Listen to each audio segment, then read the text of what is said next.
Well, you said you felt you needed to be a 3-time world champ to make the Boxing Hall of Fame. Is that still your motivation coming into this fight? Yeah, I think it's one of the motivations. I think a win over a solid fighter like Danny Garcia really puts a big thing on the overall name, on the overall resume. It puts a big name.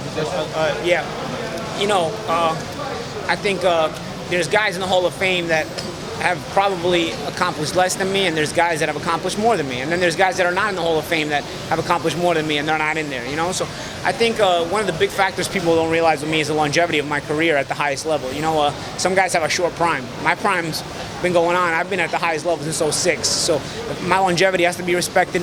The fact that my losses came to all top fighters and the time at which I fought them. If you look at the records of the fighters that I lost to at the time I fought them, not afterwards, at the time I fought them, if you combine those records, it's something crazy. And then obviously some of the key wins I've had. So this would add another key win. It would really mean a lot. I think it's just the overall big picture resume. I think it would at least open the conversation. And you know, we'll see. It's not up to me, but I think it would open the conversation. Do you ever think you'll get the respect that you deserve? No, I don't. Because you know, you got guys still asking me if I'm a jabber and a mover. I mean, I've had a 14-year professional boxing career. They paid me millions of dollars. They didn't pay me millions of dollars to jab and move. You know, so I think you know my style is severely underestimated and severely misunderstood. But I don't think I don't think anything's going to change from that. You know, there are people that watch boxing and most of them don't understand it to the deepest concepts that I understand that, and it's fine. Even if I'll explain it to them, they still won't get it. So it's fine. Being respected by the public and the media is not my goal. Being the best I can be is my goal, and trying to achieve as many goals as I can that I set out for myself and challenge myself on a daily basis. That's my goal, and that's what I try to do, and that's how I try to live my life. Have you seen other fighters chase chickens before? I mean, have you ever heard of I saw that? Rocky do it. I know, I mean, besides Rocky, like any other fighters that you know ever like try and do that? No, I don't think so. I mean, I don't.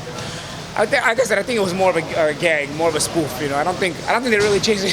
I don't think it's really part of their routine. Right. They're chasing chickens every day. You know. They have video of it, but yeah. Yeah, that's what I'm saying. No, I saw the video. I mean, but I'm saying I don't think they get in the gym every day and start chasing chickens to start the workout. You know, like I think maybe that was a one-day spoof where they wanted to get a laugh at everybody. How difficult was that for you to prepare? Not a normal 8-week camp, because you're obviously in Texas. You might be in California the next week. It was a bit difficult, but it was more difficult for the O'Connor camp because I was busier then. For this camp, I only had to travel for the Texas fight, July 18th. So I've had a pretty solid camp at home. I traveled at the beginning of it as well to Vegas for the Porter Broner and Bartholomew versus DeMarco fight. And then I traveled to Texas for the doubleheader a couple weeks ago. So it hasn't been too crazy. Some months are busier than others, but the schedule for commentating tends to slow down a little bit in the summer. So it hasn't been too bad.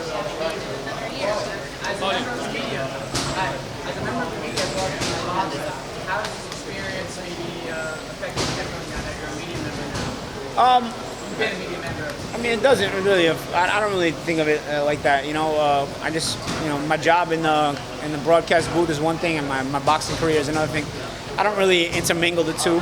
I don't really compare the two that much. You know, I think it's cool. I enjoy both from a different standpoint.